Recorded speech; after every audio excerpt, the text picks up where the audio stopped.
Je m'appelle Kepler Voss et voici l'histoire de ce qui arrive quand la famille qui vous a effacé revient pour quelque chose qui n'a jamais été à elle. L'horloge de notre salle à manger a sonné 7 heures alors que la pluie battait contre les fenêtres, continue et impitoyable. C'était en 2003, à Eugene, dans l'Oregon. Un de ces hivers humides qui rendaient chaque dispute plus pesante. Mon nom est Kepler Voss, 17 ans. Et cette nuit-là, j'ai appris qu'une famille pouvait vous jeter dehors plus vite que la pluie ne pouvait effacer vos pas. La table du dîner était mise comme tous les autres soirs. Le bois de noyer brillait sous le lustre. La photo de famille était centrée au-dessus de la cheminée. L'odeur de rôti de bœuf flottait encore dans l'air. Ma mère, Marilyn, pliait les serviettes comme si la précision pouvait maintenir le monde en place. Mon père, Caleb, portait toujours sa montre en acier, celle dont le tic-tac était plus fort que sa voix, même à la maison. J'avais répété ce que j'allais dire une douzaine de fois cet après-midi-là, pensant que l'honnêteté pourrait compter pour quelque chose. Quand je leur ai dit qu'Alar Queen était enceinte, l'air est devenu immobile. Mon père m'a regardé comme si j'avais avoué un crime. « Tu as ruiné le nom de la famille », a-t-il dit d'un ton sec. « Comprends-tu seulement ce que tu as fait ?» Ma voix s'est brisée, mais j'ai forcé les mots à sortir. « Nous prendrons nos responsabilités. J'ai juste besoin de finir le lycée. » J'espérais une once de pitié, une reconnaissance que j'étais toujours leur fils. Au lieu de cela, Caleb a frappé la table de sa main, les assiettes ont sursauté, ses yeux vifs et froids. « Tu as 10 minutes, a-t-il dit en arrachant un chèque de $100 de son portefeuille. « Prends ça et pars. » Ma mère n'a pas crié. Cela aurait été trop humain. Elle a attrapé la photo encadrée sur le manteau de la cheminée et l'a retournée. Le léger clic du verre contre le bois a sonné comme une finalité, comme une porte se refermant sur mon nom. « Nous prierons pour toi », a-t-elle murmuré. Mais même cela sonnait comme une formalité pour le bien des murs. Alors que je restais figé, le téléphone de mon père a vibré. Il est allé dans son bureau et j'ai saisi des fragments de ses paroles. Point utiliser le modèle de 1989. Oui, certifié par notaire. Il a fermé la porte et l'éclat métallique de sa montre a capté la lumière du couloir, un dernier flash avant que je ne me détourne. Dehors, la pluie tombait plus fort. Je me tenais sous le porche, regardant à travers la fenêtre alors qu'il se rasseyait pour manger comme si rien n'avait changé. Ma veste collait à ma peau, mes mains engourdies autour de la sangle de mon sac à dos. Je n'ai pas pleuré. Pas à ce moment-là.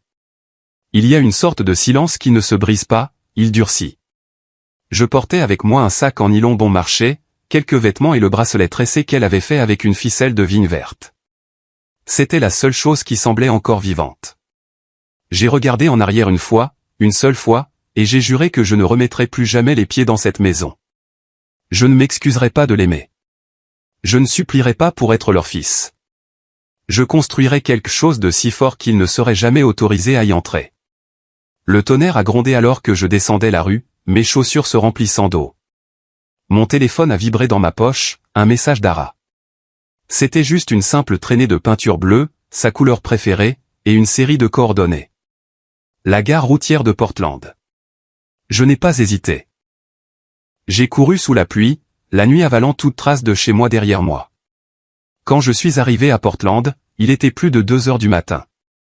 La gare Greyhound sentait le métal, le diesel et le désespoir.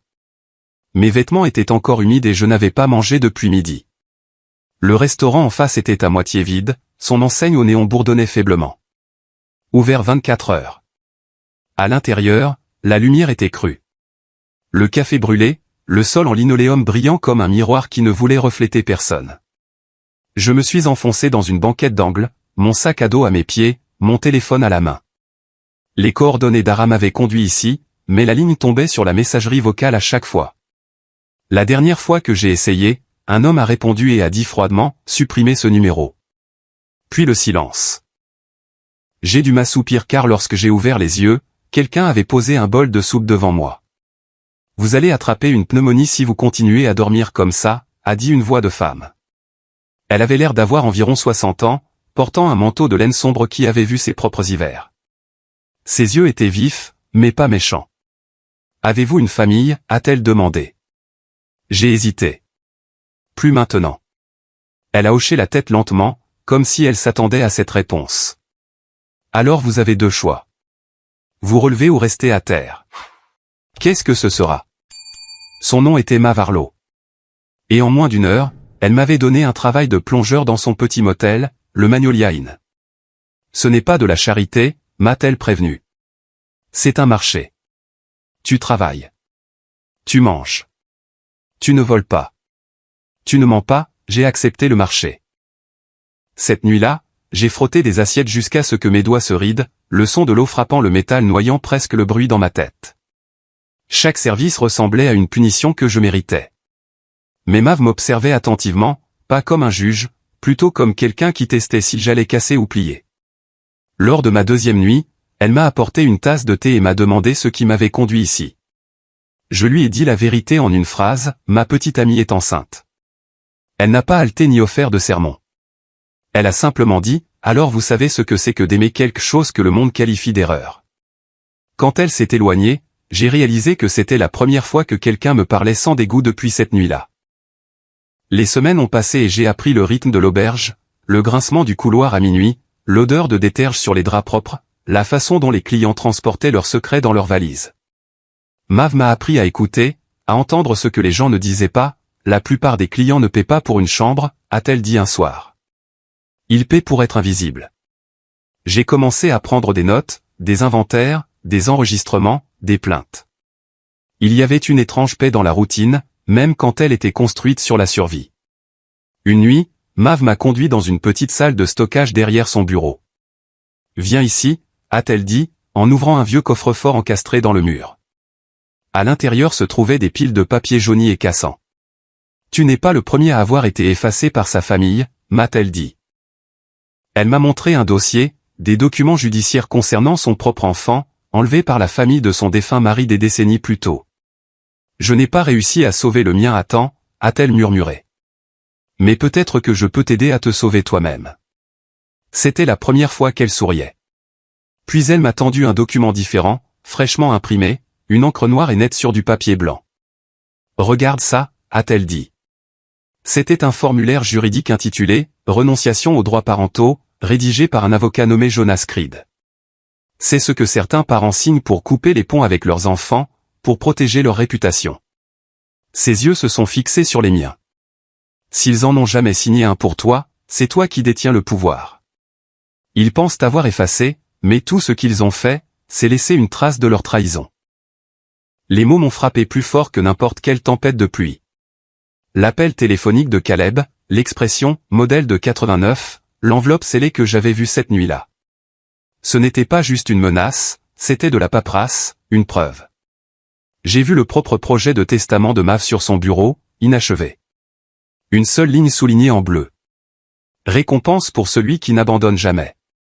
Cette nuit-là, allongé sur un lit propre pour la première fois depuis des semaines, j'ai fixé le ventilateur de plafond et j'ai promis que je ne le ferai pas. Je trouverai la vérité sur ce que mes parents avaient fait. À l'aube, le téléphone du motel a sonné. Mav a répondu, son visage se crispant. Elle m'a tendu le récepteur. La voix à l'autre bout du fil était basse, presque robotique. « Ara a quitté l'Oregon », a-t-elle dit. Puis, après une pause, Idaho. La ligne est devenue silencieuse. Dehors, le ciel commençait à s'éclaircir, mais tout ce que je pouvais sentir, c'était le froid qui revenait s'insinuer dans mes os. Quelque part là-bas, la fille que j'aimais était déplacée comme un secret, et les gens qui se disaient mes parents réécrivaient déjà l'histoire. Je ne le savais pas encore, mais cet appel était le début de tout ce qui allait définir le reste de ma vie. Le bureau derrière la réception du Magnolia était à peine plus large que la photocopieuse, mais pour moi, il ressemblait à un centre de commandement. Un tableau blanc était appuyé sur un clou tordu, avec des lignes de marqueurs traçant les horaires, les tournées de linge, les livraisons des fournisseurs. J'ai arrêté de débarrasser les tables et j'ai commencé à diriger l'équipe de nuit, à compter les caisses à 5 heures du matin, à faire la balance, à apprendre pourquoi un reçu manquant n'est jamais juste une erreur. Mav m'a laissé installer un bureau en métal cabossé sous la petite fenêtre. Dessus, je gardais un grand livre, une pile de formulaires d'emploi et une impression des exigences de l'État en matière de pièces d'identité. L'argent dans les livres signifiait une trace écrite. Une trace écrite signifiait que j'étais réel, au moins quelque part.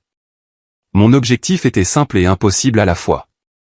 Gagner assez pour respirer, faire figurer mon nom sur des documents légaux qui ne pouvaient pas être retournés face contre terre, et étudier tous les leviers discrets qui animent les gens, les contrats, les données, et tout ce qui se situe entre un appareil photo et l'histoire qu'il raconte. Mav disait que le pouvoir, c'est surtout du ménage avec de la meilleure papeterie. Je la croyais parce qu'elle pouvait faire sourire un inspecteur municipal tout en lui tendant une contravention qu'il avait lui-même rédigée. Elle m'a présenté Jonas Creed un après-midi sans pluie qui semblait déplacé pour Portland. Il était grand, les tempes grisonnantes, les chaussures propres, la voix patiente. Notaire multi-État, a-t-elle dit, et le genre d'avocat qui lit les petits caractères et demande ensuite qui les a écrits. Nous nous sommes serrés la main dans le couloir, à côté de chariots roulants empilés de serviettes propres. Il m'a demandé des dates. Je lui ai donné la nuit, l'heure, la table, le chèque, la façon dont la montre de mon père a brillé quand il a décroché le téléphone. Jonas a noté chaque détail comme s'il s'agissait d'une coordonnée sur une carte. Il déposerait des demandes d'accès aux archives publiques dans le comté de Lannes, a-t-il dit, et chercherait tout ce qui avait été déposé par un Voss dans les 48 heures suivant ce dîner. Il n'a pas fait naître d'espoir en moi. Il les a mesurés. Cette même semaine, Mav a fait venir une jeune femme aux yeux cernés et avec un ordinateur portable qui semblait ne jamais s'éteindre. Voici Sarah Wren, a-t-elle dit. Sarah a installé un nouveau système de points de vente qui, lui, était équilibré, m'a appris comment fonctionnaient les journaux de connexion, comment chaque frappe de touche créait une trace.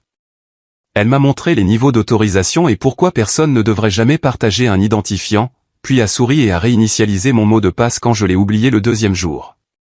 Elle parlait de serveurs miroirs et de hachage comme si elle lisait des poèmes. La chose dont je me souviens le plus, c'est ceci, si vous pouvez prouver ce qui s'est passé, vous n'avez pas besoin d'élever la voix. Le soir, je m'entraînais à écrire des emails qui disaient exactement ce que je voulais dire et rien de ce que je ne voulais pas. J'ai appris à joindre les bons documents, à étiqueter les fichiers comme s'ils pouvaient un jour se retrouver dans une salle d'audience. Quand je rédigeais des contrats pour le personnel, Mav barrait les adjectifs. Pas de couleur, disait-elle, juste des faits. Plus j'effaçais, plus je me sentais protégé. Sarah m'a appris à construire un référentiel. De la même manière qu'un charpentier construit une charpente, permis dans un dossier, preuve dans un autre, corroboration des témoins dans un troisième, avec un index croisé qui permettrait à un étranger de comprendre le flux en 10 minutes. J'ai nommé le répertoire principal, Aster, sur sa suggestion, abréviation d'une étoile que les navigateurs utilisaient pour retrouver leur chemin. Nous avons étiqueté les sous-dossiers avec des dates, pas des sentiments. Chaque téléchargement obtenait une somme de contrôle. Chaque entrée pouvait résister à un lecteur de mauvaise foi. Jonas est revenu avec un mince sourire et une copie d'un numéro de dossier. Il y avait eu un rendez-vous chez un notaire d'Eugène le matin après mon départ. Le demandeur était listé uniquement comme Voss. Le corps du document était scellé, mais le numéro existait. Il a glissé l'impression sur mon bureau comme une boîte d'allumettes. Nous n'avons pas encore le feu, a-t-il dit, mais nous savons où se trouve l'amadou, a-t-il expliqué.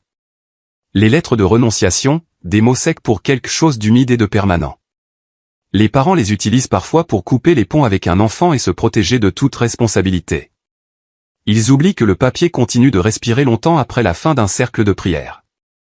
Je lui ai parlé de l'appel téléphonique, de l'expression que mon père avait utilisée, le modèle de 1989, et de l'enveloppe avec un sceau en relief. Jonas a hoché la tête et m'a dit d'être patient. Si vous accumulez des intérêts sur le ressentiment, a-t-il dit, vous ferez faillite. Laissez-les plutôt accumuler leurs erreurs. Cette nuit-là, le téléphone du Magnolia a sonné juste au moment où je fermais le tiroir caisse. L'identifiant de l'appelant indiquait, privé. Un homme a dit, oublie ça. Tu n'as pas de bébé. Sa voix était presque ennuyée. Qui est-ce, ai-je demandé. Il a raccroché. Je suis resté là, fixant le récepteur comme s'il pouvait me donner une seconde chance de mieux poser la question. Mav m'a trouvé sur les marches derrière la buanderie, où l'air sentait le coton chaud et l'eau de javel. Elle n'a pas demandé ce qu'était l'appel. Elle a apporté un étui de caméscope, du vieux modèle, avec un fermoir cassé, et a placé une cassette mini DV dans ma paume. J'ai enregistré ça la semaine où j'ai enterré mes illusions, a-t-elle dit. Regarde là quand tu auras besoin de te souvenir pourquoi nous continuons. Dans la vidéo, elle était assise à sa table de cuisine, parlant à l'objectif comme on parle à un ami qui ne mentira pas, la famille, c'est celui qui ne part pas. S'ils sont partis, il ne récupère ce titre que si vous le choisissez. Montre ça là où la lumière est vive, a-t-elle dit. Garde les yeux stables. Le monde cligne des yeux assez pour vous deux. Quelques jours plus tard, Jonas a appelé de son bureau. Il a mentionné un ancien client qui avait blanchi son nom de famille avec une campagne narrative payée, une agence de relations publiques qui nettoie les dégâts familiaux et les revend comme des miracles. Il m'a donné le nom et a dit que cela pourrait refaire surface un jour. Sarah et moi étions en train d'étiqueter un nouveau lot de fichiers quand elle a levé les yeux et m'a demandé si j'aimais les étoiles. Je lui ai dit que j'aimais l'idée des choses qui restent en place. Alors chaque fichier sensible reçoit une étiquette Aster, a-t-elle dit. Nous parlerons la même langue quand cela comptera. J'ai alors réalisé que la vengeance n'était pas un assaut des portes. C'était un travail municipal. C'était de la rédaction, du tamponnage, du classement, de l'enregistrement. C'était construire un échafaudage autour d'une vérité et laisser la gravité faire le reste. J'ai commencé un document sur le tableau blanc, puis sur mon ordinateur portable, intitulé simplement « Le plan directeur ». 3 sections, droit, données, histoire. Sous droit, j'ai listé les numéros de dossier, les certifications notariales, la chaîne de possession. Sous données, les journaux de connexion, les traces IP, les pistes d'audit. Sous histoire, ce qui s'est passé, qui a vu, ce qui peut être montré. Quand j'ai eu fini, mes mains avaient cessé de trembler. Juste avant la fermeture, un email a atterri dans la boîte de réception du Magnolia, provenant d'une adresse jetable. Objet, elle a été forcée de partir. Il y avait une seule pièce jointe, la photo d'une enseigne de clinique en Idaho. Granuleuse mais lisible. J'ai senti le sol basculer. Jonas m'a dit de le sauvegarder dans Aster et de ne rien dire d'autre. Le silence n'est pas une reddition, a-t-il dit. C'est une stratégie. Ils viendront à toi quand la faim l'emportera sur l'orgueil. J'ai hoché la tête, j'ai glissé le fichier dans le référentiel et j'ai fixé le curseur clignotant, le métronome le plus patient du monde. Je me suis endormi au bureau cette nuit-là, la cassette du caméscope rangée dans un tiroir, le mot « Aster » brillant sur l'écran comme un phare dont la lumière était réduite à un seul pixel. Dehors, les freins d'un camion de livraison ont grincé, et quelque part au-dessus des toits, un avion a tracé une ligne silencieuse dans l'obscurité. Je ne savais pas où était Tara. Je ne savais pas exactement ce que mes parents avaient signé, mais je savais que j'avais une carte et je savais que je la suivrais jusqu'à ce que les épingles se connectent et que l'image se forme d'elle-même. Asheville, Caroline du Nord, 2025. Les murs de verre de mon appartement projetaient la lumière du matin sur le sol en longues barres froides. Je surlignais des phrases dans les notes pour mon discours au sommet d'Avalon quand la sonnette a hésité, comme quelqu'un de nerveux de sa propre insistance. J'ai coupé la musique, posé ma tasse et traversé la pièce. Les montagnes se tenaient fermes au-delà du balcon. Ma main n'a pas tremblé quand j'ai ouvert la porte. Caleb et Marilyn remplissaient l'embrasure de la porte avec la même posture qu'ils utilisaient dans tous les halls d'église de mon enfance. Ma mère tenait un iPad incliné loin du soleil, un titre visible dans le reflet. Kepler Voss, fondateur d'Asteré, père d'un prodige. Ils étaient habillés comme des excuses, mais leurs yeux pétillaient de calcul. Mon père a parlé le premier. Nous sommes là pour voir l'enfant. Il n'a pas regardé mon visage en le disant. Le regard de ma mère a balayé l'entrée comme si le pardon pouvait se cacher derrière le porte-parapluie. Quel enfant, ai-je demandé. Je n'en ai jamais eu. Le silence qui a suivi a duré 13 secondes. J'ai compté parce que compter m'empêchait de rire, et rire aurait été cruel pour le garçon qui se tenait sous la pluie il y a 22 ans. Ils ont demandé à entrer. Je les ai laissés faire. Le système de Sarah s'est engagé dès que la porte s'est fermée. Un petit carillon sur ma montre a vibré pour confirmer que la maison enregistrait. Je les ai conduits dans le salon et j'ai utilisé la télécommande pour réveiller l'écran mural, laissant le tableau de bord d'Aster s'afficher. Puis la branche du produit estampillé, Aster Junior. Leurs yeux se sont tournés vers elle comme des papillons de nuit. Nous avons beaucoup pardonné, a dit mon père. Il est temps de redevenir une famille. Nous voulons le rencontrer. Nous pouvons partager l'avenir, Kepler. J'ai versé du café et j'ai regardé les mains de ma mère. Elle portait aujourd'hui la montre en acier de mon père, celle que j'avais vue briller dans un couloir quand j'avais 17 ans. Son cadran a capté le matin et l'a renvoyé comme une fusée de détresse. Où est-il, a demandé ma mère, d'un ton trop enjoué. Le garçon est avec des gens qui m'ont cru quand vous ne l'avez pas fait, ai-je dit. Il est en sécurité. Ce n'était pas un mensonge. Le garçon était un produit et une promesse, pas une personne. Et pour la première fois de ma vie, j'étais reconnaissant d'un malentendu que je pouvais diriger. Ils ont commencé à parler de seconde chance, de la complexité du passé, de la façon dont Dieu restaure ce qui est brisé. Je les ai laissés parler jusqu'à ce que leurs mots perdent leur sens. Puis j'ai demandé ce qui avait changé. Mon père a dit quelque chose sur les marchés et le timing. Puis il en a trop dit. Une histoire comme celle-ci pourrait aider à réparer ce qui s'est passé en Oregon. Il s'est repris, mais la phrase était déjà dans la pièce, respirant. Ils ont mentionné une firme qu'ils avaient engagée pour aider à partager les retrouvailles, un groupe de Charlotte appelé Silverline Media. Ma mère a sorti une présentation brillante de son sac, la chorégraphie d'un miracle. Elle a gardé sa voix douce, comme si elle ne voulait pas effrayer l'animal qu'elle espérait tenir en laisse. J'ai hoché la tête, en prenant soin de ne paraître ni impatient ni en colère. Je voulais qu'ils continuent à penser qu'ils étaient ceux qui tenaient la laisse. Quand je me suis levé pour remplir leur tasse, j'ai utilisé le reflet dans la bouilloire pour prendre une photo nette de la montre au poignet de ma mère. La photo a atterri dans ma pellicule comme un fossile, la preuve que le temps se répète quand personne ne lui dit de ne pas le faire. Ils sont restés 20 minutes et ont dit des choses très gentilles d'une voix très prudente. En partant, mon père a oublié un dossier glissé sous l'iPad. À l'intérieur se trouvait un brouillon intitulé « Pétition pour les droits des grands-parents, brouillon A ». Le langage était prévisiblement tendre, les recours très spécifiques. J'ai posé le dossier sur le comptoir et j'ai appelé Jonas. Je lui ai envoyé la photo de la montre et une copie de la page de garde. Il a rappelé presque instantanément. La pétition n'avait pas encore été déposée. S'il le faisait, ils mettraient la touche finale à leur propre plan. Documente tout, a-t-il dit, et garde l'enregistrement audio en marche. J'ai appelé Sarah et je lui ai dit de commencer à surveiller toute adresse IP basée en Oregon qui associait mon nom au mot « petit-fils ». Elle a mis en place des filtres et des alertes et a envoyé une petite mise à jour sur mon téléphone. 1 heure plus tard, alors que je rinçais des tasses, le téléphone a vibré. Puis à nouveau. Elle m'a lu les recherches à voix haute. Comment réclamer un héritage d'un enfant éloigné? Droit de visite des grands-parents en Caroline du Nord. La dernière entrée m'a fait m'appuyer contre le comptoir. Un email à une adresse familière. Derek Sloan. Je n'avais pas vu ce nom sur un écran depuis 2 décennies. Dans mon esprit, il avait toujours 17 ans, murmurant des promesses sous les gradins puis disparaissant dans un en-tête de lettres d'avocat. Maintenant, il était une ligne dans un fichier journal, revenant vers l'histoire qu'il avait abandonnée. Je suis sorti sur le balcon et j'ai laissé l'air froid me brûler les poumons. En bas, la route serpentait vers la ville, un fil brillant cousant les collines ensemble. J'ai pensé au garçon que j'étais, à la façon dont la serrure avait sonné cette nuit-là, à la traînée de peinture bleue sur l'écran de mon téléphone.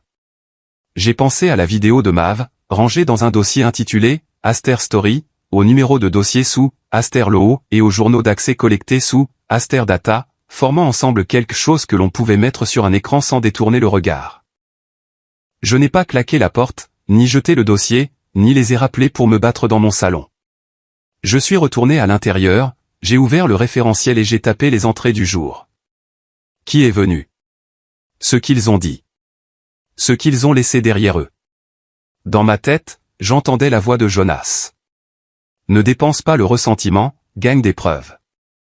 J'ai sauvegardé le fichier, j'ai regardé la somme de contrôle se confirmer, et j'ai laissé le poids dans ma poitrine se transformer en patience.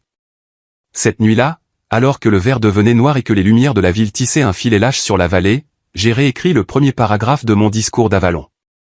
J'ai supprimé la moitié des adjectifs et une métaphore et n'ai laissé que la chose que je pouvais jurer. La confiance a un numéro de version. Et une fois que vous la dégradez, elle ne se met jamais à jour d'elle-même. Quand j'ai eu fini, le curseur attendait à la fin de la ligne comme une respiration retenue. Mon téléphone s'est allumé une fois de plus. Sarah encore. Elle avait une capture d'écran d'un projet de communiqué de presse de Silverline Media, en attente dans un espace de travail privé. Le titre était du genre qui se partage sans être lu jusqu'au bout. Elle avait aussi autre chose, une trace d'une invitation de calendrier entre mon père et Derek, prévue pour la fin de la semaine. Lieu, Asheville. Objet, stratégie de retrouvailles. J'ai posé le téléphone face contre terre et j'ai fixé le plafond jusqu'à ce que les solives deviennent nettes. Le matin, les montagnes seraient là, comme toujours. La sonnette pourrait à nouveau sonner. La montre pourrait briller une deuxième fois au poignet de ma mère. Mais cette fois, la maison écoutait. Le papier respirait. Et les noms au bas des documents des autres commençaient à signifier exactement ce qu'ils avaient signé. Une semaine après qu'ils se soient tenus sur mon seuil, le monde autour de moi semblait trop calme. Le bureau de verre que j'avais construit au sommet de la crête était destiné à la lumière du soleil et à la certitude, mais ce matin-là, les deux semblaient artificiels. Des graphiques brillaient sur l'écran mural incurvé, un océan changeant de lignes et de chiffres. Sur mon bureau reposait une lettre écrite de la main étroite de ma mère. « Tu es toujours notre sang. Pense à l'enfant. » Je l'ai plié une fois, proprement, comme quelque chose à classer dans le tiroir d'épreuves. L'encre sentait encore le frais. Ils agissaient vite. Ils pensaient que j'étais prêt à pardonner. Ils avaient tort. Le but maintenant était simple, tirer, ne pas pousser. Les laisser s'enfoncer si profondément dans leur propre illusion que le poids de la cupidité les entraînerait sous l'eau. Sarah traçait déjà le réseau derrière Silverline Media. Chaque pigne, chaque journal, chaque pièce jointe était enregistrée dans notre base de données. Cet après-midi-là, elle a trouvé ce que j'attendais, un fil de mai entre Caleb et Derek Sloan, l'homme qui avait disparu de la vie d'Ara et de la mienne. Son ton était onctueux et familier. Si Kepler a un enfant, j'ai un droit. Vous avez dit que vous pouviez le prouver. Je me suis penché en arrière et j'ai expiré. Il ne se contentait pas de réécrire mon histoire. Il fabriquait une lignée, transformant la honte en héritage. À la tombée de la nuit, l'image complète a émergé. Caleb proposait une histoire de rédemption. Derek jouerait le père repentant. Mes parents, les grands-parents au cœur brisé. Le produit était la sympathie et la monnaie était l'exposition médiatique. J'ai laissé le dégoût se transformer en calcul. Sarah a suivi le chemin des paiements. Le compte de Derek aux îles Caïmans était de nouveau actif. Un virement d'une entreprise de construction de l'Oregon, listée sous les holdings de mon père, était arrivé juste 3 jours avant le début de l'accord de relations publiques. Sa start-up était en poussière. Il avait besoin d'argent. Jonas a appelé de Portland, sa voix calme, mais je pouvais entendre le sourire. Il avait localisé une copie certifiée d'une entrée de notaire de 2003, la signature de mon père sur un document renonçant à tous les droits parentaux sur moi et mes descendants. C'était sec, bureaucratique et d'une permanence dévastatrice. C'est leur perte, a dit Jonas. Le moment venu, nous le montrerons. J'ai élaboré mon prochain coup. Tard cette nuit-là, j'ai écrit un email à ma mère, ses bords tremblants d'une fausse vulnérabilité. J'ai besoin de temps. Je veux te croire, mais je ne sais pas comment. J'ai peur de tout perdre. L'appât devait paraître doux, presque tendre. Elle a répondu à l'aube, promettant prière et réconciliation. Ça marchait. 3 jours plus tard, Silverline Media a lancé la première vague. Mon fil d'actualité a explosé avec le titre « La famille Voss se réunit après 22 ans de silence ». La photo jointe était un montage numérique, le bras de Caleb sur mes épaules. Nos sourires trop symétriques. En moins d'1 heure, Jonas avait déposé une réclamation de propriété pour l'image et commençait à préparer une injonction. La firme a supprimé le message, mais l'algorithme l'a maintenu en vie. Leurs empreintes digitales étaient partout maintenant. La suppression ne faisait que prouver l'intention. Je me tenais près du mur de verre cette nuit-là, la ville un éparpillement de blanc sous une fine neige. Pendant un instant, j'ai revu leur visage. Ces mêmes performances de chagrin qu'ils arboraient quand je les suppliais de rester dans cette maison des années auparavant. Pour la première fois, je me suis demandé si ma propre stratégie ne commençait pas à ressembler à la leur. Jonas a dû l'entendre dans ma voix quand j'ai appelé. La justice et la vengeance utilisent les mêmes outils, a-t-il dit. La différence, c'est où vous vous arrêtez. Le lendemain, mon père a appelé. Le bourdonnement de fond de son bureau passait à travers la ligne. Le garçon a le droit de savoir qui il est, a-t-il dit, d'une voix soigneusement mesurée. J'ai attendu un instant. Tu as raison, ai-je dit. Et j'ai le droit de savoir pourquoi vous m'avez abandonné. Discutons en publiquement. Le silence qui a suivi a été plus long que 13 secondes cette fois. Puis l'appel s'est terminé. Je savais que le sommet d'Avalon ne serait plus une vitrine pour Astéraï. Ce serait le règlement de compte. Jonas et Sarah ont passé la semaine suivante à se préparer. Jonas a rédigé des indications de timing pour le moment où le dossier du notaire apparaîtrait. Sarah a codé le flux avec des redondances que personne ne pourrait contourner. J'ai enregistré chaque appel, chaque lapsus, chaque confession. Quand la voix de Caleb a grincé, « Tu me dois le nom Voss », j'ai sauvegardé le fichier comme un marqueur sonore pour la présentation. Alors que la première vraie neige de l'hiver commençait à tomber, je me tenais près de la fenêtre et je pensais au garçon à Eugène qui comptait autrefois les secondes entre les coups de tonnerre. La tempête d'alors avait été brute. Celle-ci était conçue. J'ai murmuré au reflet, ils ont frappé une fois. Maintenant, je réponds. Cette nuit-là, l'alerte de Sarah a sonné. Derek Sloan vient de réserver un vol pour Asheville, a-t-elle dit. Il n'est pas seul. Sur l'écran, les données des passagers défilaient. Le nom a frappé comme un fantôme sortant d'une tombe scellée. Alar Queen. La ville était grise et basse cet après-midi-là, une brume s'accrochant aux collines comme une buée sur une vitre froide.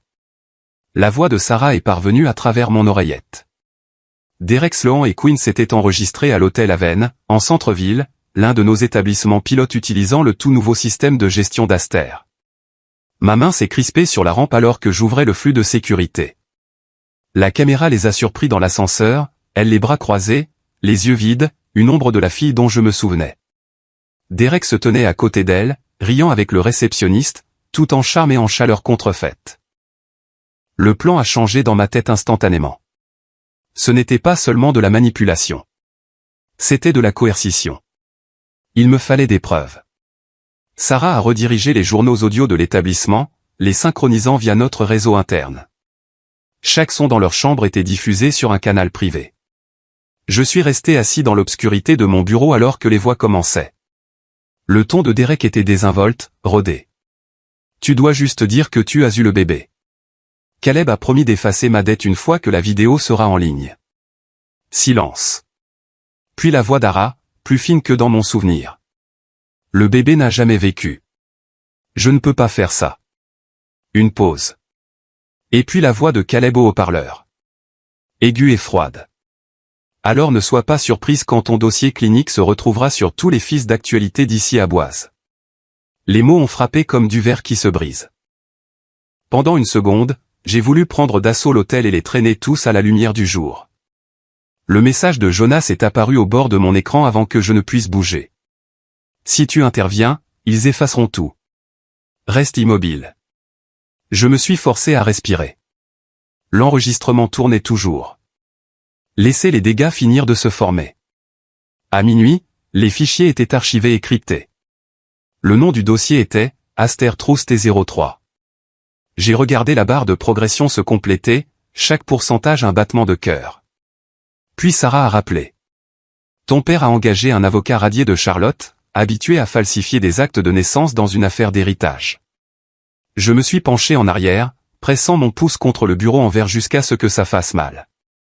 Chaque pièce s'emboîtait. Il construisait un enfant de papier et de mensonges, un héritier qui n'avait jamais existé. Jonas a confirmé la suite. Les notes internes de Silverline Media montraient une campagne appelée « Jour de la rédemption », prévue pour le premier jour du sommet d'Avalon. Une résurrection parfaitement synchronisée. J'ai presque admiré l'audace. Presque. J'ai envoyé un email cette nuit-là depuis un compte factice sous le nom d'El Corbin, le responsable des relations publiques que Jonas avait mentionné une fois. Cette campagne comporte un risque d'exposition. Nécessite une vérification des matériaux sources. En quelques heures, j'ai reçu une chaîne complète de pièces jointes, de scans, de brouillons, de scripts. Ils n'ont pas posé de questions. Ils ont simplement envoyé leur crime emballé dans un paquet cadeau. Sarah a dupliqué les fichiers sur notre serveur sécurisé et a effacé les traces. Le filet se refermait. Le soir suivant, le flux de sécurité du Haven montrait à Russell, faisant les 100 pas. Puis, à minuit 47, elle est partie. Elle est apparue sur la caméra de mon propre bureau 40 minutes plus tard, son visage pâle sous les lumières du hall. Elle n'a pas frappé. Elle est simplement entrée et a jeté une enveloppe manie sur mon bureau. C'est la seule copie qui reste, a-t-elle dit. À l'intérieur se trouvait le dossier médical original de l'Idaho, datant de 2003, confirmation de la grossesse, suivi du dossier d'interruption signé par elle, pas par mes parents. La preuve que l'histoire qu'il vendait n'avait jamais existé. Sa voix s'est brisée. Si tu me vois encore comme une personne, mets fin à tout ça. Elle s'est retournée pour partir, mais je l'ai arrêtée assez longtemps pour dire « Va-t'en. Sors de cette ville. Ils ne te toucheront plus. » Quand la porte s'est fermée, je suis resté seul avec l'enveloppe, son poids plus lourd que n'importe quel plan de vengeance. Je l'ai scellé dans le coffre-fort étiqueté « Aster Truth » et j'ai appelé Jonas. Il est venu en personne cette nuit-là pour scanner et certifier le dossier, stockant des duplicata dans 3 juridictions. C'est la pierre angulaire, a-t-il dit doucement. Sans ça, ils auraient pu réécrire le temps. Dehors, le ciel virait au violet vers l'aube. Les lumières du bureau captaient mon reflet dans la fenêtre. Pour la première fois, l'homme qui me regardait n'était pas le garçon laissé sous la pluie. C'était quelqu'un de plus froid, de plus stable, prêt à tout brûler pour révéler ce qui avait été caché. 1 heure plus tard, alors que j'essayais de fermer les yeux, mon téléphone a vibré sur la table de chevet. Numéro inconnu. Le message est apparu sans nom d'expéditeur. Nous savons qu'elle est venue te voir. Arrête de te mêler de ça ou le monde croira que tu as tué ton propre enfant. J'ai fixé l'écran jusqu'à ce que la lueur s'estompe. La menace ne m'a pas fait peur. Elle n'a fait que confirmer ce que j'avais déjà décidé. La prochaine fois qu'ils essaieraient d'utiliser mon silence, je laisserai le monde entier entendre à quoi cela ressemble quand la vérité respire enfin. 2 jours plus tard, à 2 heures du matin, le bureau de Harlow System brillait comme un cockpit. Le reste d'Asheville dormait. Nos serveurs, non.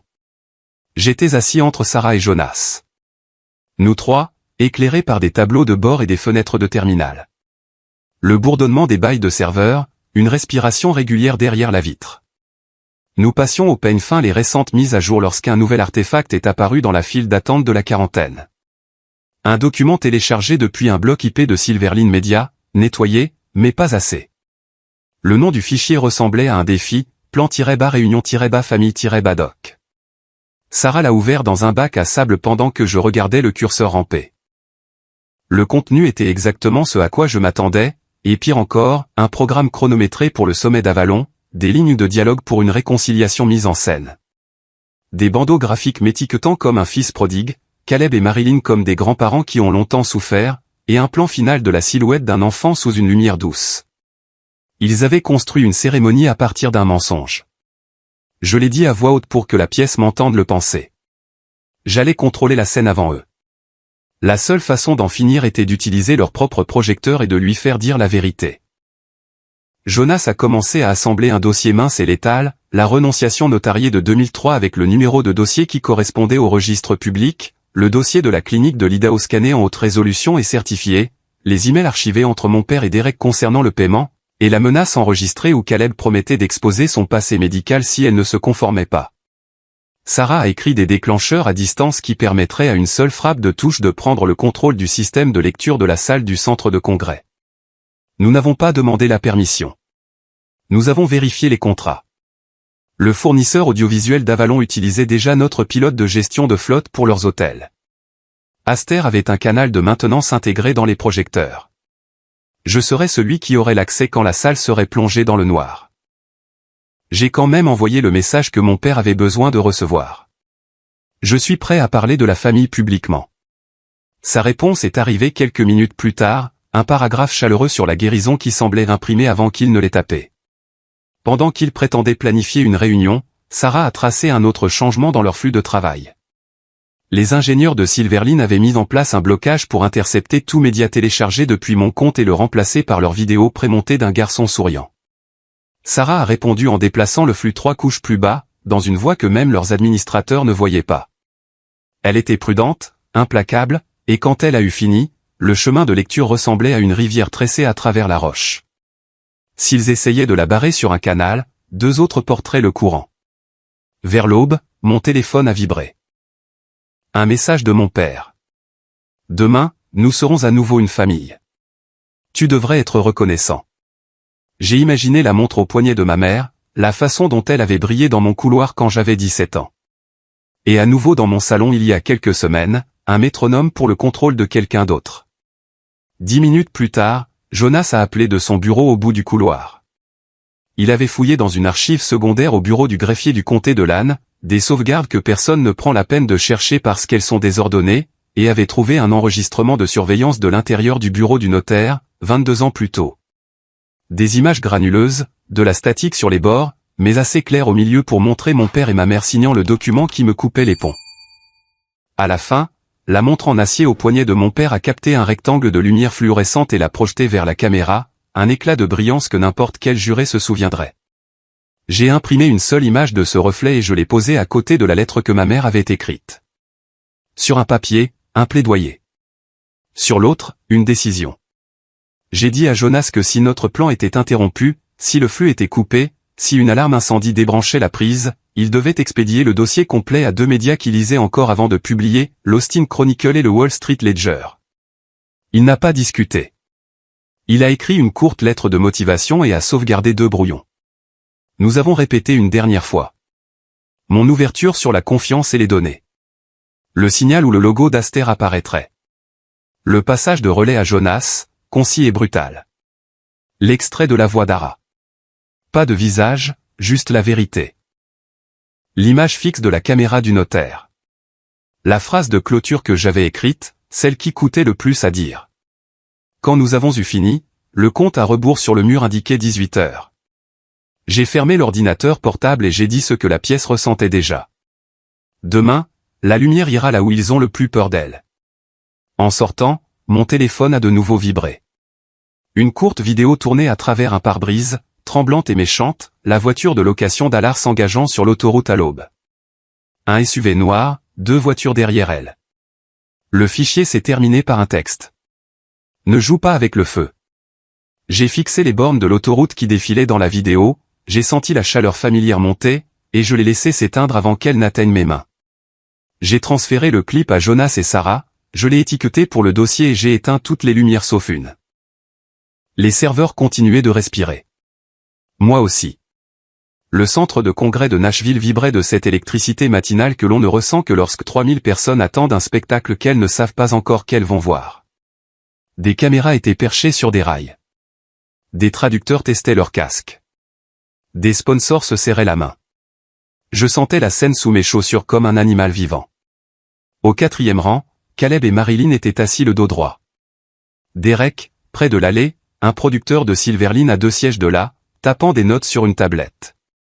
Ils avaient orchestré un public et l'avaient habillé en tenue de ville. Je suis sorti sous une lumière blanche et dans le silence. La salle a absorbé ma silhouette et me l'a rendue, amplifiée. Bonjour, ai-je dit, et j'ai parlé de confiance. Je l'ai défini de la seule manière que je connaissais, quelque chose que l'on ne peut mesurer que lorsqu'on l'a perdu. J'ai parlé avec des phrases claires, sans métaphore, des chiffres d'abord, puis des noms. Sur le sol à ma gauche, mon père a fait un petit signe à un homme avec un casque. Le technicien s'est accroupi derrière la console, les doigts arqués sur un clavier. Quelque part dans une régie, leur film de retrouvailles attendait son signal. L'écran principal a vacillé, puis s'est stabilisé. La marque d'Aster AI s'est ouverte comme un iris. Une respiration s'est bloquée haut dans la salle. Au lieu d'une musique douce et d'un garçon qui n'a jamais existé, l'image a basculé sur l'horodatage d'un petit bureau à Eugène, en 2003. La caméra faisait face à un comptoir en stratifie, une plante dans le coin, un calendrier mural tourné sur janvier. Mon père est entré dans le champ. Ma mère a suivi. Un notaire a placé un document où la caméra pouvait voir les signatures si elle s'en souciait. La salle les a regardés écrire leur nom sous une ligne qui me coupait de toute revendication légale qu'un fils a et de toute obligation qu'un parent doit. À la fin, alors qu'il se levait pour partir, la montre en acier au poignet de mon père a brillé sous la lumière fluorescente et a envoyé une lame blanche vers l'objectif. J'ai laissé l'arrêt sur image tenir un battement de cœur de trop. Jonas m'a rejoint sur scène avec un dossier et un microphone. Il ne s'est pas présenté. Il a placé la copie certifiée de la renonciation sur le moniteur de confiance et a lu le numéro de dossier, puis l'a fait correspondre au registre public. Il a tapé sur le journal de la chaîne de possession du dossier de la clinique de l'Idaho et a affiché l'attestation du médecin. L'écran est passé aux en-tête de mai entre Caleb et Derek discutant du paiement pour la participation et du langage pour la presse. Finalement, une forme d'onde est apparue. Puis la propre voix de Caleb a retenti dans la salle, plate et froide. Point dites qu'il est né et a été caché. Si vous ne le faites pas, votre dossier devient public. Pas d'adjectif, juste sa voix, vérifiable et présente. Je n'ai rien dit jusqu'à ce que l'extrait du témoignage d'Allah remplisse la pièce. Nous n'avons pas montré son visage. Nous n'en avions pas besoin. Le bébé n'a jamais vécu, a-t-elle dit, son souffle se coupant sur le dernier mot. Ils ont essayé de me faire mentir. Le son seul a réarrangé l'air. Sur l'écran principal, j'ai ramené l'image fixe de la caméra du notaire et j'ai zoomé sur la montre, l'éclat dur pointant vers le verre comme une seconde main qui attendait depuis 22 ans d'être remarquée. Puis j'ai baissé les yeux vers le 4e rang.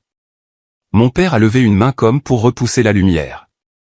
Ma mère a agrippé la coudoir jusqu'à ce que ses jointures blanchissent. Marilyn s'est levée et a crié que c'était faux.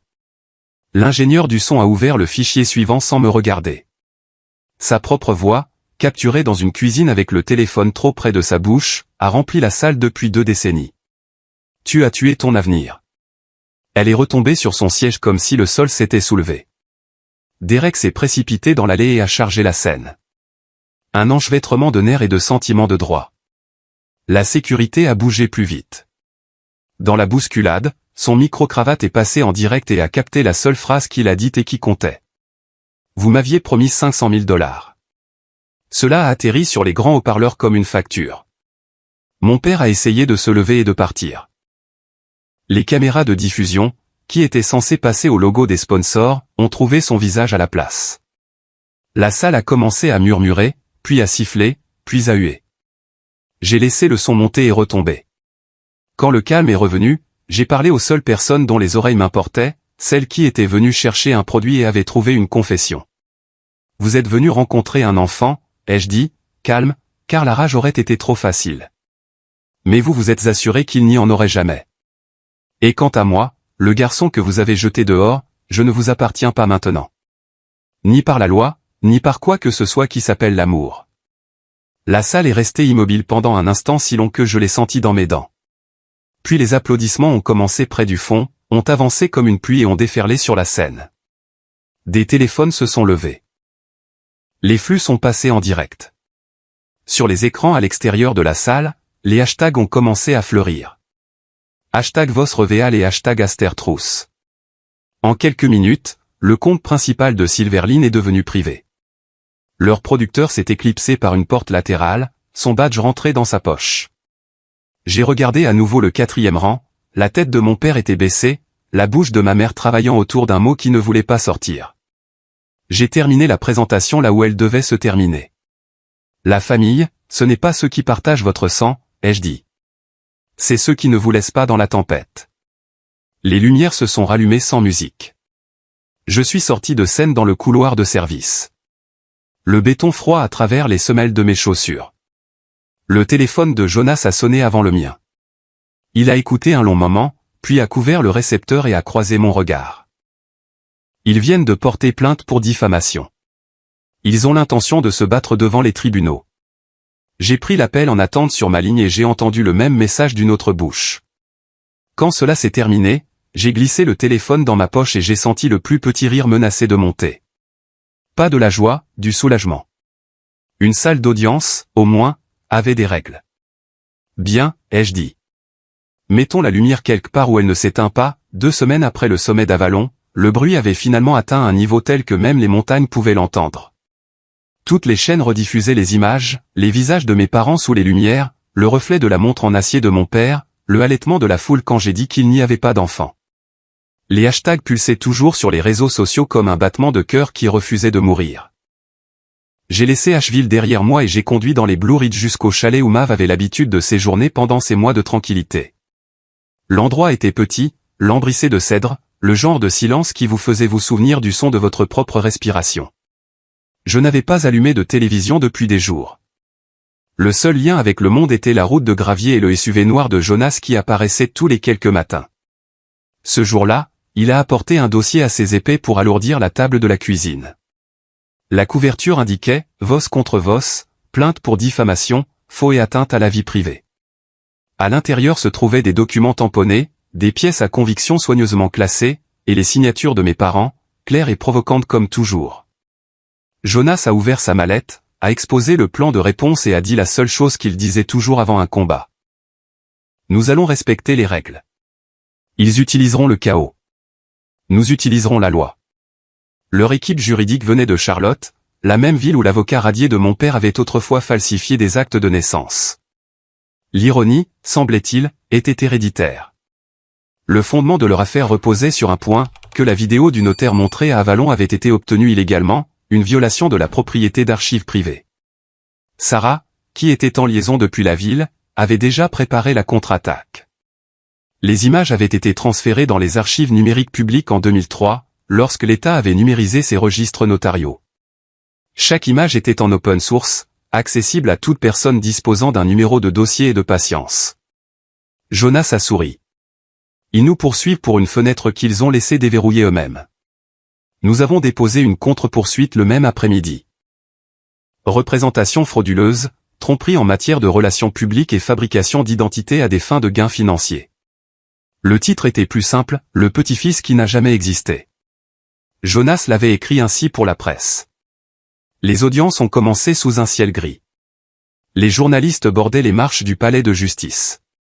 Chaque déclenchement d'obturateur sonnait comme un battement de cœur que je ne voulais pas m'approprier.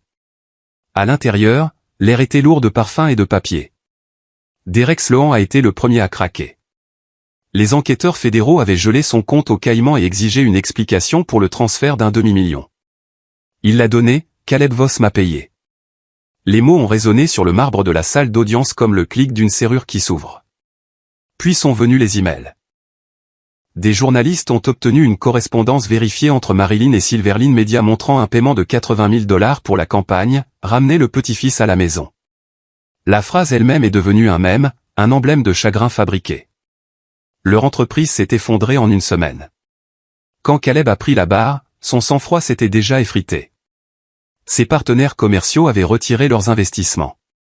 L'entreprise immobilière déclarait faillite. Il essayait toujours de paraître fier, parlant d'héritage et d'honneur familial. Marilyn, assise à 2 sièges de là, tremblait d'un mélange de peur et de vanité. Mais c'est lors de son propre témoignage que le masque est tombé. Lorsqu'on lui a demandé pourquoi ils avaient poursuivi le procès malgré des preuves évidentes, elle a dit doucement, presque pour elle-même, « Nous voulions seulement que notre nom revienne dans les journaux. » Les microphones l'ont capté. Le moment a été diffusé en direct. Tous les écrans dans le couloir sont devenus silencieux.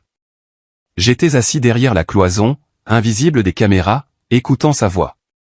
Il m'a frappé que pendant 22 ans, je m'étais défini par ce qu'ils avaient fait, par la porte qu'ils avaient fermée, par la pluie dans laquelle je me tenais, par le silence qui a suivi. J'avais construit ma vie comme une réfutation. Assis là, j'ai réalisé que les combattre m'avaient lié à eux plus longtemps que l'amour n'aurait jamais pu le faire. La victoire n'avait pas le goût d'une victoire. C'était comme entrer dans une maison vide. Lorsque le juge a rejeté leur plainte avec préjudice, Jonas s'est penché et a demandé, « Tu veux poursuivre pour dommages et intérêts ?» J'ai secoué la tête. Ils ont déjà perdu ce qu'ils adorent. L'argent ne peut pas toucher ça. Dehors, les flashs des appareils photo ont inondé les marches du palais de justice de stroboscope. Je les ai traversés sans lever les yeux, le bruit s'estompant alors que la route de montagne m'avalait à nouveau. Cette nuit-là, le courrier est arrivé tard. Une petite enveloppe de l'Idaho, estampillée du sceau de l'hôpital d'État. À l'intérieur se trouvait un avis, dossier médical du patient Quinn déclassifié conformément à la loi. En pièce jointe, une photocopie d'une note manuscrite d'un médecin datée de 2003. La patiente a demandé à garder un bracelet en corde tressé en souvenir. Je suis resté assis longtemps, tenant la note contre ma poitrine. Le bracelet, ce même brin de fibre rugueux que j'avais gardé dans un petit coffre-fort pendant des années, n'était plus un symbole d'échec. C'était une preuve de survie. À l'aube, j'ai déverrouillé le coffre-fort, j'ai sorti le bracelet et je l'ai posé dans ma paume. J'ai compris alors que la vengeance ne fait pas taire les fantômes, elle les nourrit. La seule façon de mettre fin au bruit était de pardonner, non pas pour eux, mais pour moi. Pardonner au garçon qui a un jour souhaité devenir le monstre qu'ils lui ont fait craindre. Ce soir-là, j'ai ouvert mon ordinateur portable et j'ai rédigé une lettre au conseil d'administration de la Fondation MAV. L'objet était « Proposition, programme de soutien pour les jeunes reniers ». Le corps était simple. Aucun enfant ne devrait se tenir dehors, devant sa propre maison, sous la pluie. Construisez quelque chose qui garde les lumières allumées pour eux. J'ai signé sans hésitation. Quand le vent a soufflé dans les arbres, il a presque sonné comme des applaudissements. Une année a passé. Le printemps à Asheville est revenu comme une longue expiration. Les cornouillers le long de la crête ont fleuri, pâle contre le ciel clair, et le ruisseau à côté de l'ancien chalet de Mav chantait la même mélodie qu'elle fredonnait quand elle travaillait tard. Je vivais tranquillement maintenant, loin des gros titres. Arlo System prospérait sous la direction de Sarah, et je ne servais que de consultant, un nom sur des documents, et rien de plus. La fondation Mav était devenue ce dont nous rêvions, un réseau pour les jeunes chassés de chez eux, offrant des bourses, un abri, une voix. Chaque subvention signée portait la citation de Mav en relief en bas, « La famille, c'est ceux qui restent ». La cérémonie d'inauguration était petite. Jonas est arrivé dans son costume gris, sentant toujours légèrement le café et le papier. Sarah a amené un groupe d'étudiants que la fondation avait aidés. Ils avaient l'air nerveux, déterminés, vivants. La salle était modeste, une grange rénovée surplombant la vallée. À midi, les portes se sont ouvertes et Ara est entrée. Elle portait un manteau de lin ample, ses cheveux relevés, les yeux stables mais doux. Dans ses mains se trouvait une toile emballée. Quand elle a retiré le tissu, la pièce est devenue silencieuse. C'était une peinture intitulée « Le garçon à la porte ». Une silhouette solitaire se tenait sous la pluie devant une maison sans lumière. Son visage était tourné vers le haut, non pas suppliant, juste attendant. Elle me l'a tendu et a dit « C'est comme ça que je m'en souviens, pour pouvoir oublier ». Je n'ai pas répondu. Il n'y avait pas de mots assez grands. Nous sommes restés là, deux survivants regardant la même tempête depuis des rivages différents. Plus tard, pendant la réception, un journaliste s'est approché de Jonas avec un murmure qui apportait. Caleb Voss était mort ce matin-là d'une attaque cérébrale en Arizona. Marilyn avait été transférée dans une maison de retraite près de Phoenix. La pièce a changé, la musique a hésité, puis a continué doucement comme si de rien n'était.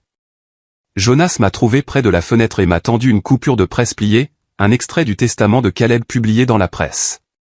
Si mon fils lit jamais ceci, qu'il sache que je ne l'ai jamais compris.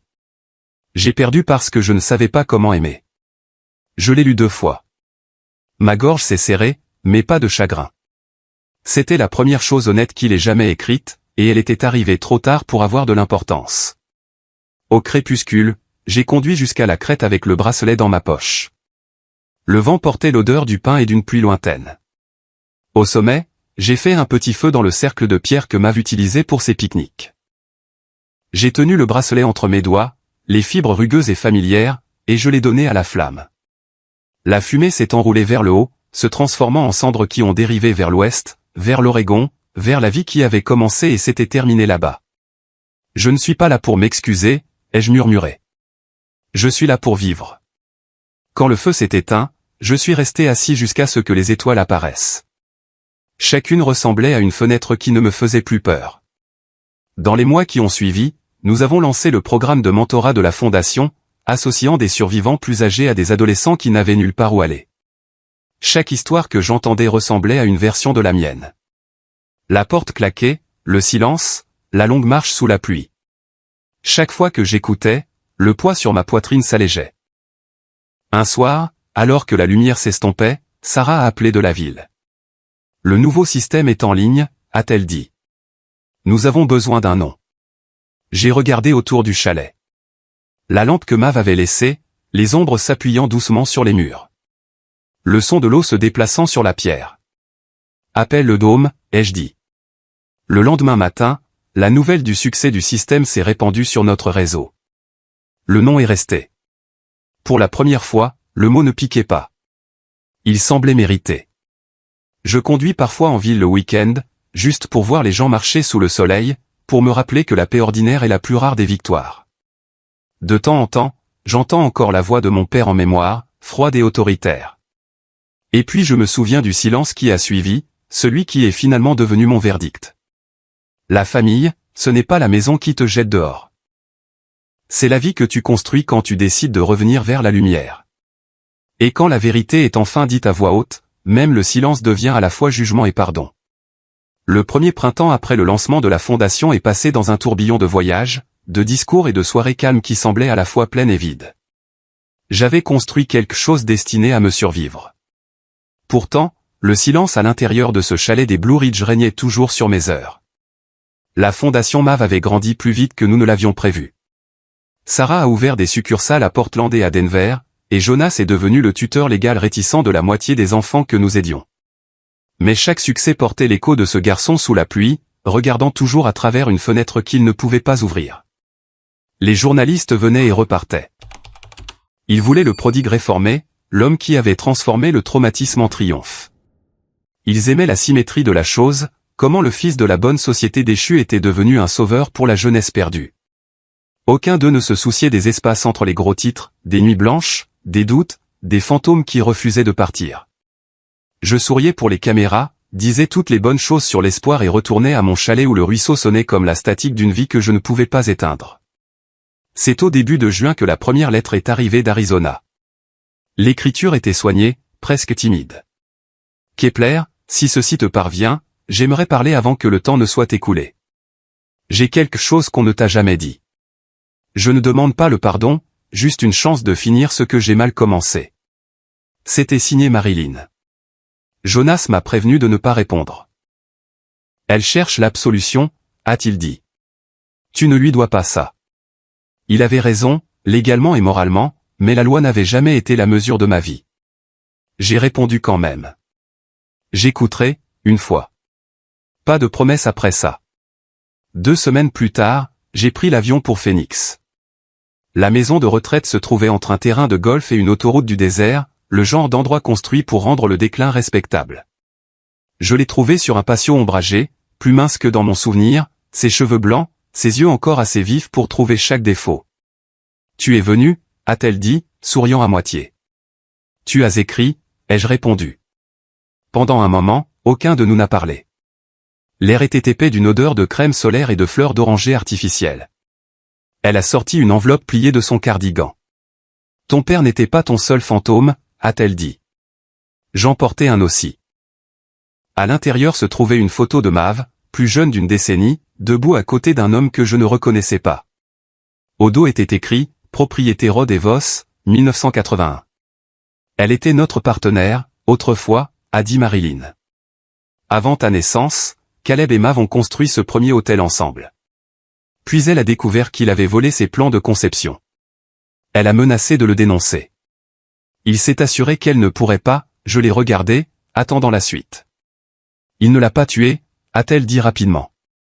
Mais il a ruiné sa réputation, l'a forcé à partir. C'est pourquoi elle a quitté Eugène.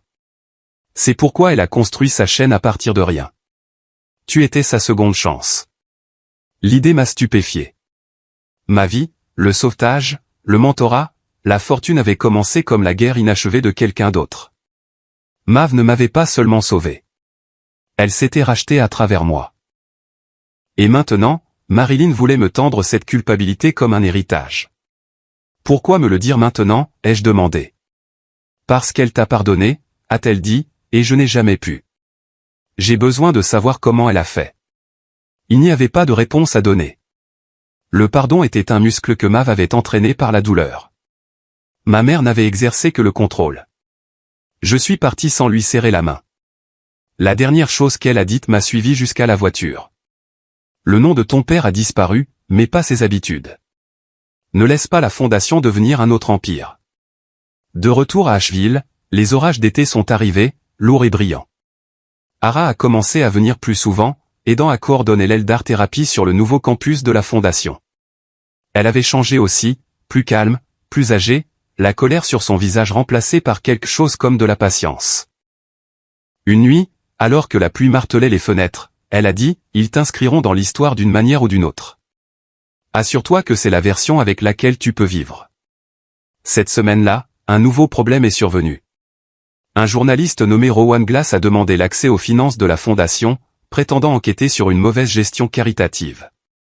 Ses emails étaient polis, précis, trop bien informés pour être ignorés. Sarah a fait des vérifications d'antécédents. Rowan était réel, un pigiste ayant des liens avec la nouvelle société mère de Silverline, sous un nom différent. L'ennemi avait évolué. Je l'ai rencontré dans un café du centre-ville. Il était plus jeune que je ne le pensais, les yeux vifs et certains de son histoire. Monsieur Voss, a-t-il dit, certains de vos donateurs sont liés à d'anciens comptes de Voss Realty. Voulez-vous expliquer? J'ai siroté mon café. Récupération, ai-je dit. Des gens qui essaient de se racheter. Il a souri. Ou blanchir un héritage. Cette nuit-là, je suis resté éveillé à parcourir des feuilles de calcul. Jonas n'a trouvé aucune faille légale, mais la perception était fragile. Le financement de la fondation pourrait ressembler à un changement d'image pour l'élite déchue. Et c'était exactement ce que Silverline voulait, une ombre sur notre lumière. Les jours se sont estompés en planification et contre-planification. Sarah a remonté la piste des données jusqu'à une société écran basée à Dallas, détenue par une fiducie gérée par un dirigeant inconnu. Mais les journaux IP racontaient une autre histoire. Un modèle d'accès se répétait à des heures indues depuis nos propres serveurs. Quelqu'un à l'intérieur fuyait. J'ai refusé d'y croire jusqu'à ce que nous ayons retracé la connexion à un terminal local au département d'art de la Fondation. Le bureau d'Ara. Ma poitrine s'est serrée. J'ai attendu que le bâtiment se vide et j'ai vérifié son système moi-même. Les fichiers étaient là, des résumés de budget, des rapports de donateurs, de la correspondance privée, mais les métadonnées montraient que la connexion provenait d'un script distant qui passait par son compte. Elle était de nouveau utilisée. Je ne lui ai pas dit tout de suite. Je voulais des preuves. Au cours de la semaine suivante, Sarah et moi avons surveillé chaque paquet quittant notre réseau. La signature que nous avons captée était indubitable, un reste de l'ancien format de cryptage de Silverline, le même utilisé pendant la campagne, ramener le petit-fils à la maison. Quelqu'un de ce monde avait infiltré le nôtre. La confrontation a eu lieu un après-midi humide d'août. L'auditorium de la Fondation était bondé pour le gala d'été. J'étais en coulisses lorsque l'alerte de Sarah a retenti, fuite en cours. Source inconnue. J'ai balayé la foule du regard et j'ai vu un homme près du bar, tenant un verre d'eau mais ne buvant pas, chez Rowan. Il a hoché la tête une fois et est sorti par la porte latérale. Je l'ai suivi. Derrière le bâtiment, l'air sentait la pluie et les gaz d'échappement. Rowan attendait près de sa voiture, le téléphone à la main. « Tu as construit une belle histoire, Kepler » a-t-il dit. Mais les histoires ont une fin. Les données, non. Il m'a montré l'écran, une barre de téléchargement à 80%. Tu penses que tu sauves des gens, mais tu ne fais que réarranger la culpabilité. Même sans, nouvelle image de marque. Je me suis approché. Qui te paie? Il a souri. Disons simplement que les erreurs de ton père financent plus que des fantômes. Certains de ces investisseurs ont trouvé une nouvelle utilité à la rédemption. La voix de Sarah est parvenue à mon oreillette. Nous pouvons intercepter si tu le retardes. C'est ce que j'ai fait. J'ai parlé du garçon sous la pluie, de la femme qui m'a donné un toit, de la vérité qui est une lente forme de miséricorde. Il a hésité assez longtemps pour que Sarah coupe la connexion. Son téléphone s'est éteint. Quand il l'a réalisé, son expression est passée de l'arrogance à l'incrédulité. « Tu ne l'arrêteras jamais » a-t-il dit. « Il y a toujours une autre version de toi qui attend de tomber. »« Peut-être, ai-je dit, mais pas ce soir. » Il est parti en voiture sans regarder en arrière. À l'aube, Sarah a confirmé que la brèche était neutralisée, mais les dégâts persistaient en moi. Plus je défendais la vision de Mav, plus elle ressemblait à l'empire de Caleb, efficace, centralisé, adoré par la même presse qui l'avait autrefois condamné. Je me suis surpris à calculer l'opinion publique, à gérer la perception comme une monnaie. C'était tout ce contre quoi ma mère m'avait mis en garde, et elle avait eu raison pour les mauvaises raisons. Un mois plus tard, Marilyn est morte. Pas de testament, pas de cérémonie, pas d'héritier. La maison de retraite a appelé pour demander si je voulais que ses biens soient expédiés ou détruits. Je leur ai dit d'envoyer ceux qui restaient. La boîte est arrivée 3 semaines plus tard, assez légère pour être portée d'une seule main. À l'intérieur se trouvait son alliance, un vieux Polaroid de moi enfant, et une cassette étiquetée, pour Kepler, 1990. Jonas a trouvé un vieux lecteur dans le débarras. Nous avons écouté ensemble dans le chalet. La cassette a grésillé avant que sa voix ne se fasse entendre. Jeune, confiante, non touchée par l'amertume. Elle chantait une berceuse dont je ne me souvenais pas, mais mon corps, si.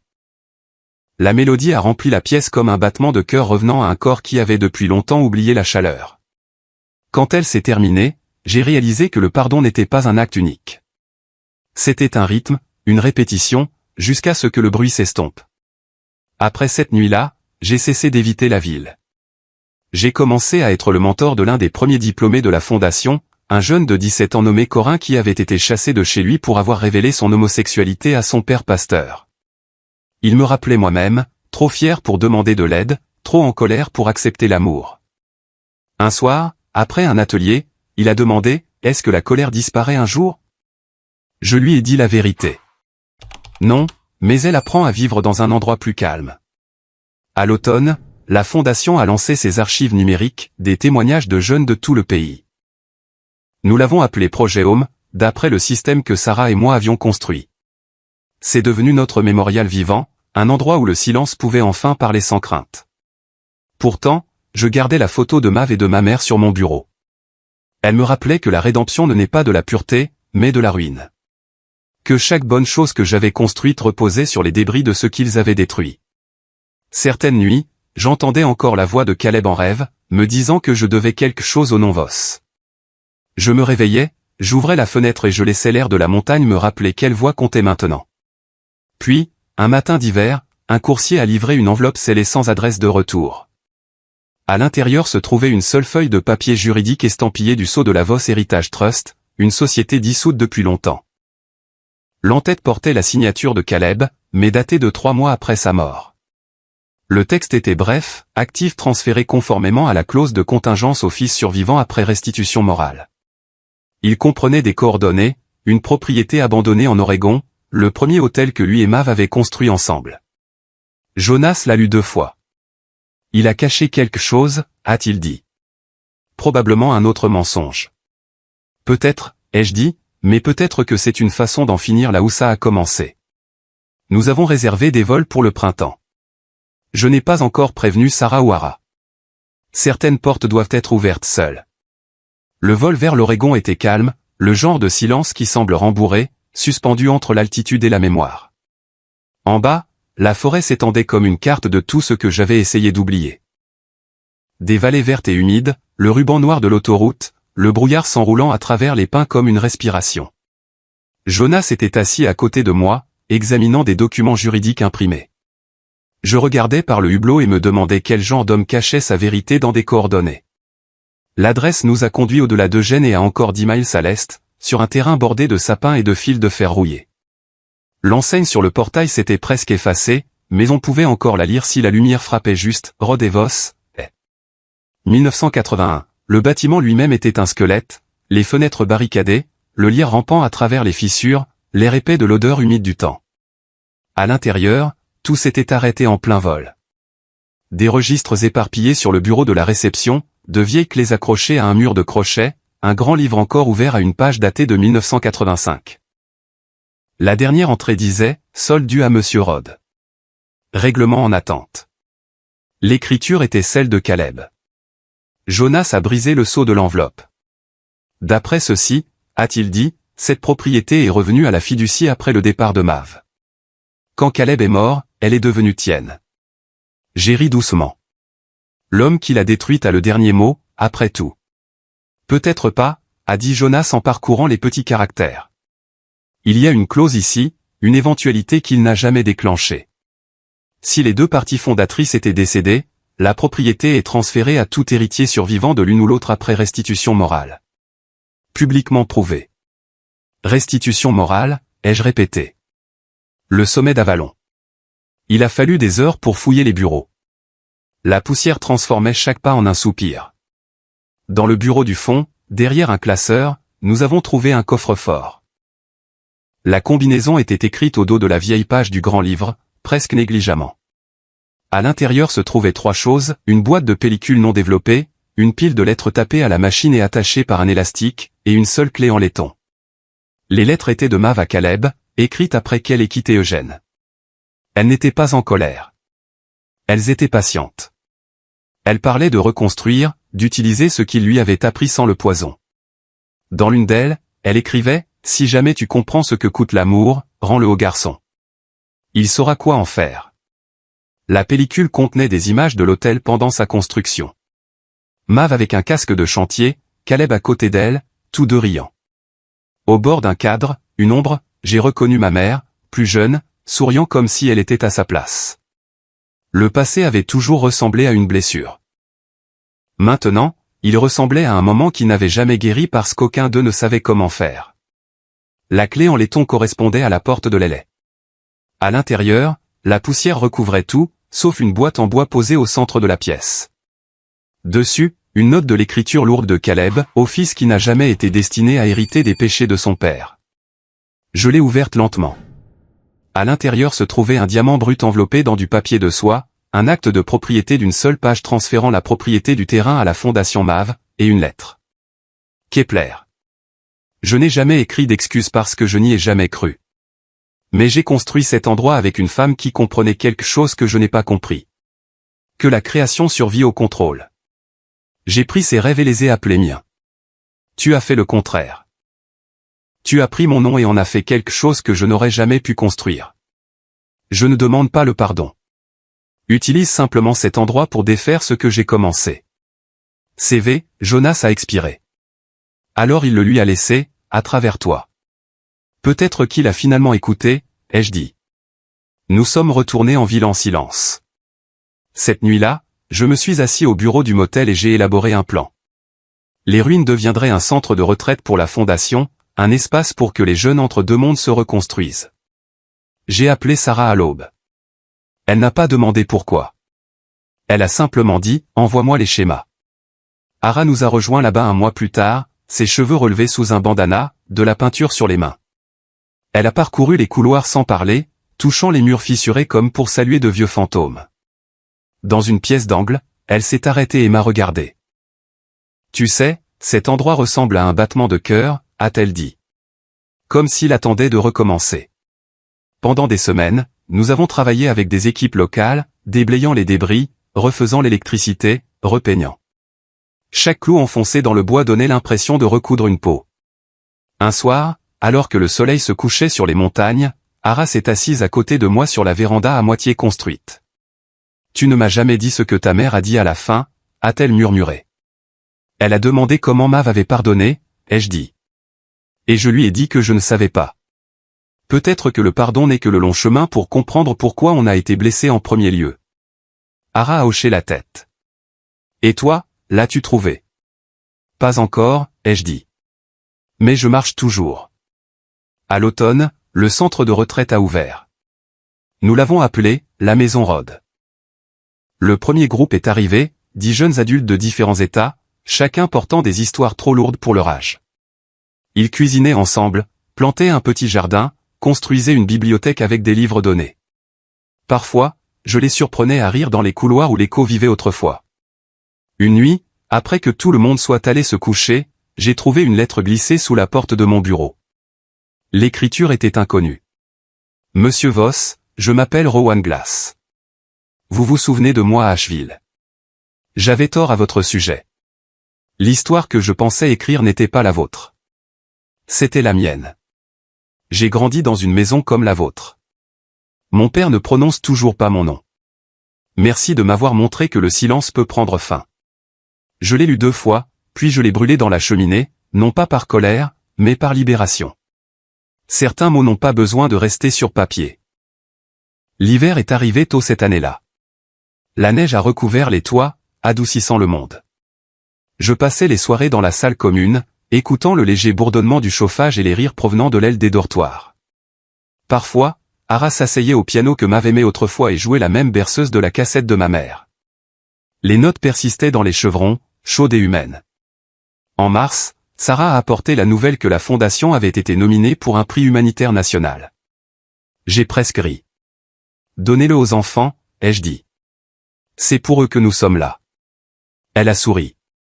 Ils ont déjà plus que ça. Ils ont un foyer. Un matin, alors que je parcourais la propriété, j'ai trouvé Corin assis près de la clôture, en train de dessiner. Il avait grandi, était devenu plus stable. Tu vas quelque part, ai-je demandé. À l'université à l'automne, a-t-il dit, avec une bourse de la Fondation.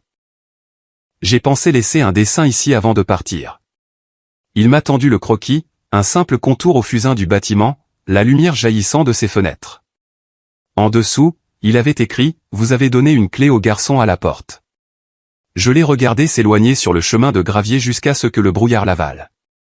Le lendemain, j'ai préparé un petit sac et j'ai conduit vers l'ouest, vers la côte. Je n'avais pas vu le Pacifique depuis avant la mort de Mav. L'air sentait le sel et le cèdre. J'ai marché le long du rivage jusqu'à ce que mes chaussures se remplissent de sable et ma tête de vent. Là, au bord de l'eau, j'ai dispersé les cendres que j'avais gardées de cette nuit sur la crête, les derniers restes du bracelet brûlé. La marée les a emportés sans hésitation. Je suis resté jusqu'à ce que le soleil se couche et que l'horizon devienne une bande de rouge. Pour la première fois depuis des années, je ne me sentais pas observé par le passé. Ce n'est pas le pardon qui m'a sauvé. C'est la continuation. Le monde avait continué à avancer. J'avais enfin rattrapé mon retard. Quand je suis retourné à la maison Rod, Jonas avait laissé un petit paquet sur mon bureau. À l'intérieur se trouvait une montre de poche, son boîtier gravé des initiales, CV, et une note, trouvée dans le coffre-fort après la restauration. J'ai pensé que tu voudrais garder le temps à ta manière maintenant. Je l'ai remonté une fois et j'ai écouté le tic-tac.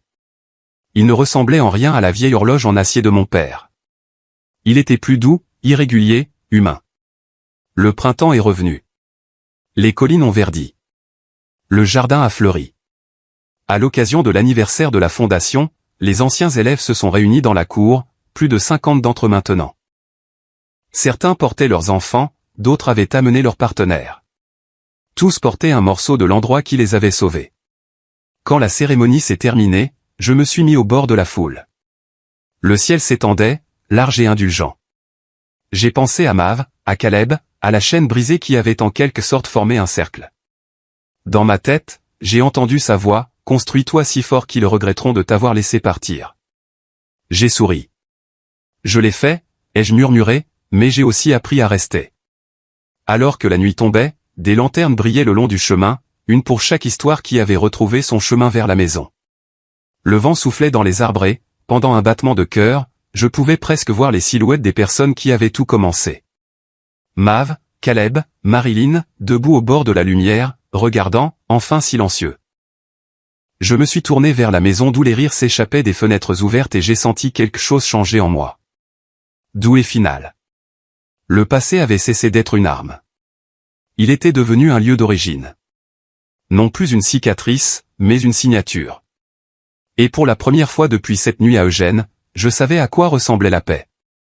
Ce n'était pas le silence. C'était le son d'une centaine de voix s'appelant les unes les autres.